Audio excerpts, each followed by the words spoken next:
Compendium Podcast hosted by Leadership Books. In just a moment, our host, Joseph Baker, will be joining us, along with a very special guest. Before we get started, I would like to introduce you to Joseph.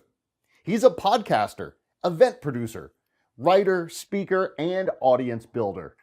His passion is to help authors, speakers, and entrepreneurs build their audiences to monetize their leadership. Won't you please welcome our host, Joseph Baker. Well, welcome everyone to a special edition of the Compendium Podcast. I am here today with Robert Lunte. He is a coach, he's a trainer, he's really a voice coach, among many other things. Is that true? I am a voice coach and an agency owner. And an agency owner. I'm fairly schizophrenic, yes. Yes. Well, you, like many people here, you do a lot of things. I do a lot of things. We're going to get into some of those things today. Some things I can't talk about. So yes, please. We are in a very special episode today because we are here filming this live at PodFest 2022 in Orlando, Florida. And we are having a wonderful time. Robert, you've been one of the presenters. You've been one of the trainers at this event. Yep. We just met really officially a few minutes ago. I've seen you around. We've kind of almost shook hands, but really now we're starting to get to know each other, and I'm starting to understand what it is that you do and how you add value to people.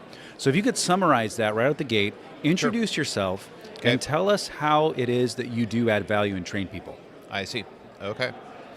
Well, I'm Robert Lunte, founder of two companies. Company number one, 25 years, the Vocalist Studio, where we have been helping singers, public speakers, and coaches learn how to physically train, to build the motor skills and the strength of their voice to sing and speak better through a best-selling book and 9 online courses in 5 languages. Wow.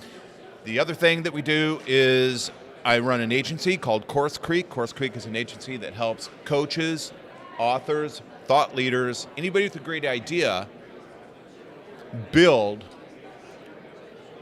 asynchronous courses, live masterclasses, and cohorts on learning management systems and instructional design. So we're helping thought leaders get a product, build a product, something that they can, something that will speak for them and teach their curriculum while they're sleeping. Yes. Scalability.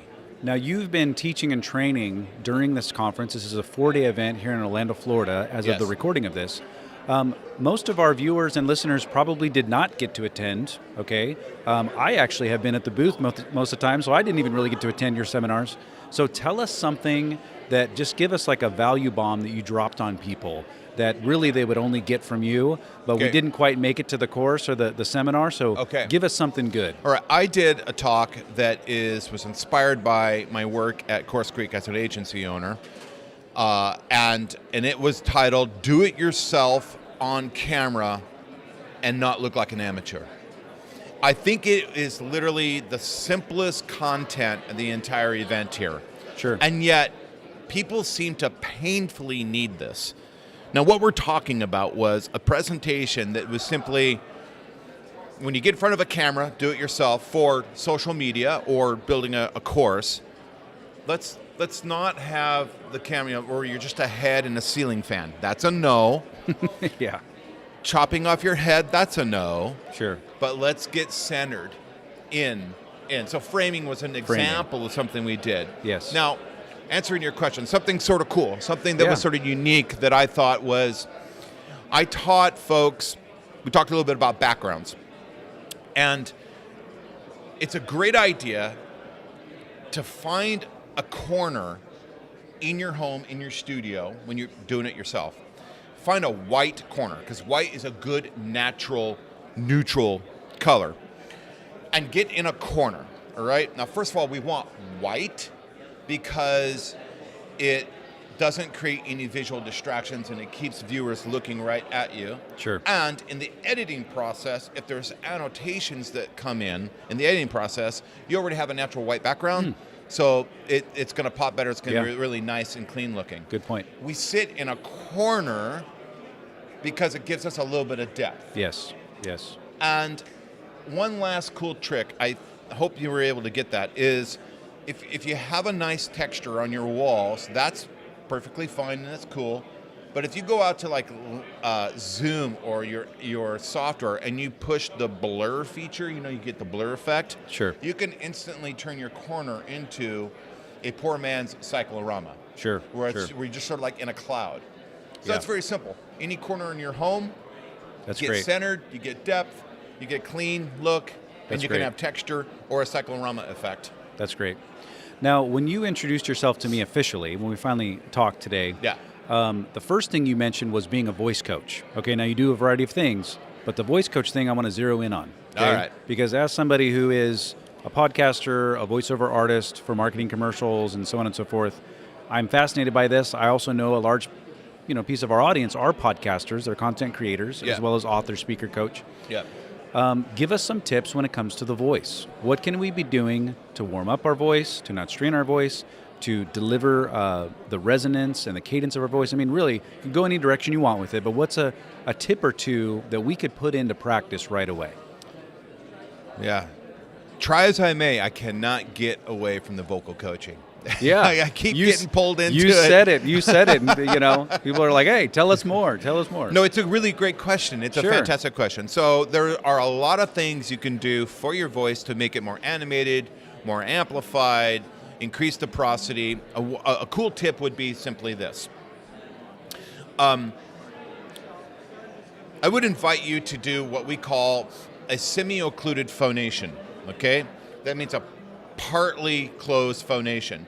That's voice coach techie talk for basically buzzing on a nasal. So we're going to take a nasal, all right, and we'll use an M. A nasal meaning phonetic. So the letter M is a nasal, all right? And this is the letter M. Okay, now you notice that I'm humming, meaning it gets sort of warm and woofy. That's what you don't want to do. Get on an M, put a smirky smirk in your lips, okay, and buzz it. Listen, this has got a buzz to it. Product A, what we don't want. Warm and woofy and fuzzy, that's actually will fatigue your voice. Product B, what we do want, which gives us real vocal fold adduction. Make your lips vibrate and tickle. Now, one more thing. As I go into my warm-up, I'm teaching you guys a warm-up here, okay, that will animate your voice. Sure. As I go into my warm-up with the buzzy tickle lips, I'm going to add one more thing. I'm going to whimper like a puppy. I'm going to actually engage vocal cry mode. It's the same physical configuration in your larynx and your vocal folds that your body automatically goes into when you're emotionally sad. But if we take that physical position, that vocal mode, and we engage it in a different context for public speaking or singing, miracles. I'm telling you, man, it works. So I'm going to do that now. I'm going to add cry mode to my buzzy M. Sure. See how I'm sort of whimpering like a puppy? You got Now that's all very weird and strange. But if I then release my voice from that, we get May. All right, now I've got a really nice animated amplified voice that is backed by a thinned out vocal fold position because of cry mode, and my resonance is forward in the mask because I've been buzzing. And if you did this for about 5 to 6 minutes before you go on with a podcast or before you sing, your voice will be amplified, animated, and healthy, by the way. You will not get tired. Excellent. That's great. Let's jump over to the other side of your business, the agency. Okay. And I've had too much coffee. Oh, hey, that's okay. That's what conferences are all about. You'd be fueled by coffee and Red Bull and all the things. So jumping over to your agency where you help content creators create their courses, cohorts, stuff of that nature, what has been an aha moment that you've had in working with creators and authors and speakers as it pertains to creating those things that you do? What's an aha moment for you? Another great question. It was precisely the topic of my talk here at PodFest, at VidFest. Yes. And that was do it yourself on camera. Now, our agency will facilitate and offer a fancy, more higher investment on location shoot service. But for those that don't have that in their budget, and even if they do, we still need to get on a camera from time to time, right, for social media. What I learned that really surprised me as an agency owner, because I've been in front of a camera for years, but what really surprised me is that people would, as I said, head and ceiling fan, chop off my head, or the background Yes. would be, they would send me videos. Yes. Joseph, hey, Robert, I think I got it, man. Here's some samples here. Let me show you what I got. I'm feeling good about this. I'm looking at it. I'm like, okay, great. This time we're not looking at your ceiling fan. That's an improvement. Sure. But send me another version. Sure. Without the laundry. Yeah. The dirty laundry sitting on your bed behind you. Sure. Sort of Sure. thing. So now let's talk about background. So the short answer is, what really amazed me that I had to dive in and help people with is just how to get on camera, and it's a very simple thing, without looking like an amateur. And it takes about 3 to 6 hours of coaching. Yes. With about 5 simple tips. Yes. And people can instantly make their on-camera presentation look professional. Excellent. Or real close. Excellent. One final question. Yeah. Our audience is mostly authors, speakers, thought leaders, coaches, consultants. What would you say to our audience here today in regards to wanting to build their platform, go to the next level? In your experience, what is that one thing that they should do to take their platform to the next level?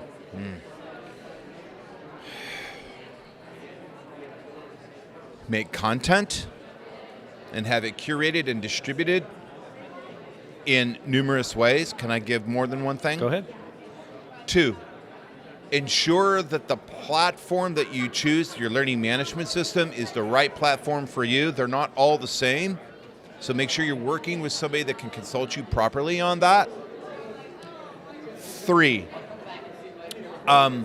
make sure that the copy and the funnel on your websites, the conversion copy and the funnel, is done by a professional and is done properly. And Agreed. 4, even if you build the most beautiful content inside the most beautiful learning management system, you have to drive traffic to it, especially if you're new. Yes. If you're not a celebrity yet, Sure. you're going to have to do SEO, some paid advertising, Yes. and drive traffic to the funnels and the engines that we build. So if you do those things, Excellent. you'll have some success Awesome. as an agency owner. So Robert, if people want to connect with you online, where can we find you? You can find me at for authors and coaches at coursecreek.com. So course as in an online course, creek as in a little river, coursecreek.com. And if anybody would like some vocal coaching, some vocal health work, that's thevocaliststudio.com. And you can find me at LinkedIn. Excellent. Thanks everyone for joining us today for the Compendium Podcast, hosted here live at PodFest 2022 in Orlando, Florida. Robert, thank you for joining us. It's been a pleasure. That was cool. Thank you for joining us for today's broadcast. I do hope you enjoyed it as much as I did. And be sure to visit us online at leadershipbooks.store. There you'll find the works of some of the finest thought leaders today. And be sure to tune in here each week to gain even deeper insights from one of those leaders on the Compendium Podcast.